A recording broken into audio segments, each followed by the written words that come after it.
Here is further.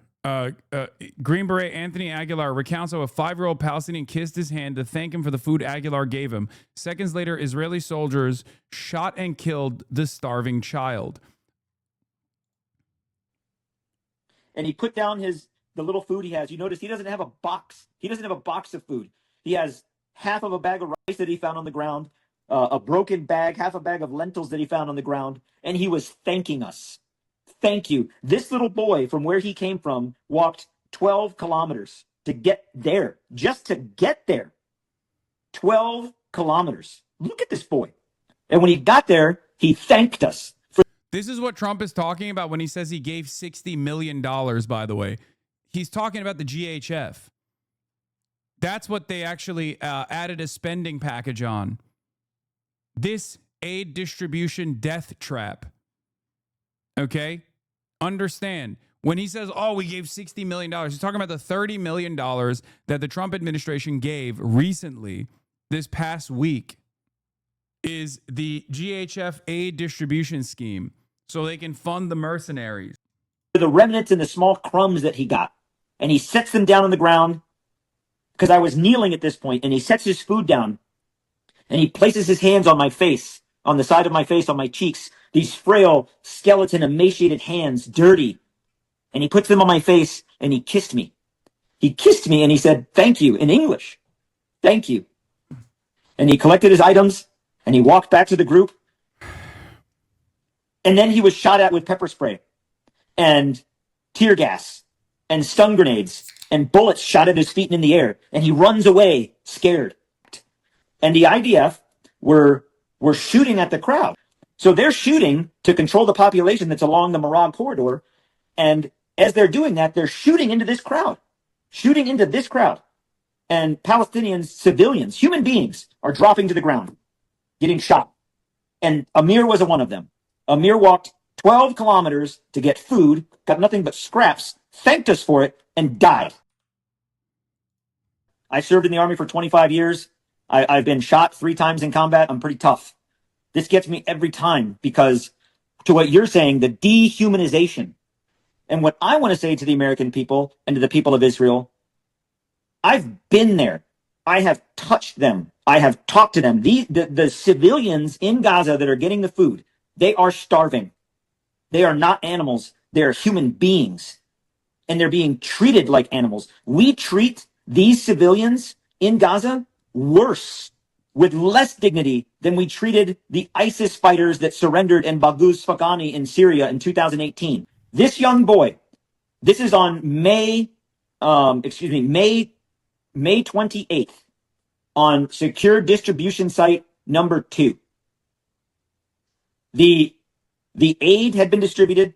A lot of people had left. You see behind, there's a crowd of people still with their boxes, kind of getting ready to leave. And this little boy, his name is Ameer, and he was standing, he was with the crowd. I think this is why I always say, if the New York Times accurately covered what was going on since October 7, you would have a lot more people who feel as angry and as resentful as you do. Okay? There is a reason why so many people have come after me since October 7, 2023, trying to get me deplatformed. It's because I have, in my coverage, first and foremost, always relied on Palestinian reporters, Palestinian journalists, Palestinians who are basically describing their own demise, their own conditions on the ground. On the other hand, a lot of mainstream media outlets have entirely relied on the Israeli narrative.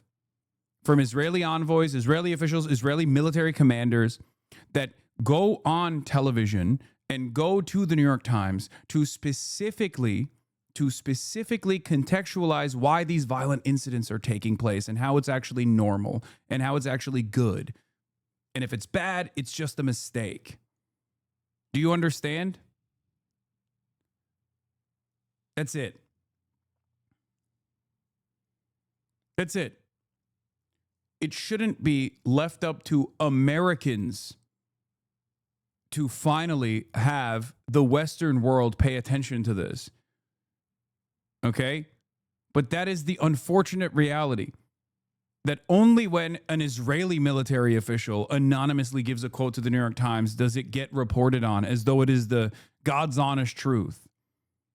Only when it's an American soldier that reveals this information do people actually start paying attention to it. Unfortunately, real journalism relies on covering all angles. Real journalism relies on refusing to cover a blanket statement coming from a government entity that has consistently lied over and over again.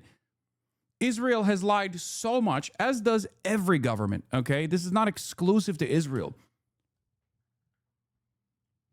But it's crazy that, like, Israel has lied in such immediately dismissible ways that no institution that cares about the truth, no reputable outlet, should ever take their word at face value. After the 11th time, you're supposed to go, I think you're lying about this, like you did the past 11 times. And yet, even to this day, 22 months into this ethnic cleansing and starvation campaign, this genocide, the only way that you can get any information that is at least close to the truth of what has been going on for months and months on the ground in Gaza is when an Israeli official admits to it. It is devastating. What a great abdication of responsibility from Western news reporters. And I know people in these newsrooms. I know people that are actively fighting, that are trying to get the truth out, that are trying to get the word out, and they get stopped every step of the way. It is alarming, but it is also the reason for why. It is alarming, but it's also the reason for why so many people do not trust mainstream institutions anymore. Okay? And for what purpose? The New York Times does this ass-covering operation for the Israeli state only to have defenders of Israel consider it a Hamas newspaper anyway. The Bill Ackman point comes to mind. The New York Times finally wrote a report on famine because it's become undeniable. And because these guys obviously have an interest in presenting themselves as a credible institution, when too many people are talking about an issue, they have to cover it. So they did. They covered the famine that is taking place in Gaza. Okay? And in the process, they basically turned around and actually got yelled at. Okay? They got yelled at nonstop because one of the people, one of the victims, one of the child victims of starvation, one of the child victims of starvation was a child with a genetic disability. Israel thinks this is a good way to flood the market with a counter narrative that, like, people are lying. People are lying about what's going on. Here, Bill Ackman has been posting about this nonstop.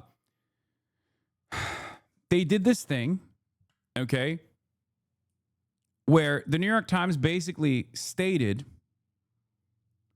that the photo, the viral image of one of the hundreds of children that have starved to death also had a genetic condition, okay? A genetic disability. These guys pushed this narrative by way of the New York Post and all these other Hasbara institutions, okay, to criticize the New York Times. The New York Times buckled. And in the process, they wrote this editor's note. The editor's note isn't as bad as I think people are reading it as, because it doesn't actually lend credence to the fucking smears, but I think it's ridiculous that they even had to post an editor's note such as this one after all of the reaction and the retaliation from pro-Israel groups. We have appended an editor's note to a story about Mohammed Zakaria al-Mutawak, a child in Gaza who was diagnosed with severe malnutrition. After publication, the Times learned he also had a pre-existing health problem. Read more below. Okay?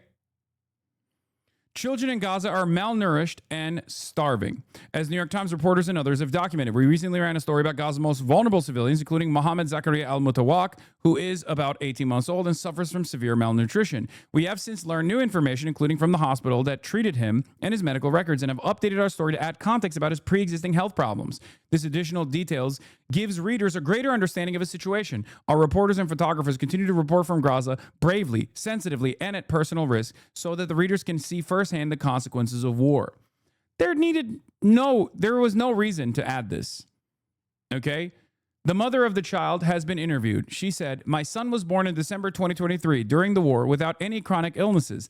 Doctors diagnosed him with macrocephaly, which they said was caused by nutritional deficiencies during pregnancy due to the Israeli war. Over the past 4 months of displacement, his condition worsened due to the severe shortage of food. That is when he developed acute malnutrition." She shared with Misbar a photo of the child taken before his health deteriorated. This pre-existing condition to which the Times refers is, in fact, deliberate starvation by Israel's genocidal war criminals. Now understand something. Does this change the reality? Does this change the narrative at all? Yes. Israel is starving all children, including disabled children. How is this supposed to be a defense of Israel's starvation? This makes no sense. It just makes the situation worse. And there are examples of this, okay? There are examples of this in history. The example is the Holocaust. To claim that, actually Anne Frank died of typhus. Line in service of outright Holocaust denial. There were many in the death camps and in the concentration camps that died of other fucking untreated diseases, including typhus. It is insane. So Israel's military campaign has not only caused these conditions to arise in children, but it's also still starving that child, even if that child had a genetic predisposition that had nothing to do with Israel's actions. What are we talking about? Israel's still starving that fucking child. The only way you think this is an appropriate counter messaging campaign is if your head is slammed so far up other pro-Israeli accounts assholes that you think this does not look horrifying to the average individual that is watching from afar, that is shocked by the images of emaciated children. That's what's so crazy about this. These guys literally do not understand that people with a fucking soul out there that see these starving children and then hear someone who's defending Israel go, nah, that starving child also had a genetic condition. They don't look at that and go, oh my God, I've been duped. I guess that child with a genetic condition deserved to fucking die because of Hamas. They don't see it like that. They look at you and think you are 1,000,000 times worse than Hamas. Okay? Which is true, because you are. You are. If you defend Israel at any point, but especially now, you are 1,000,000 times worse.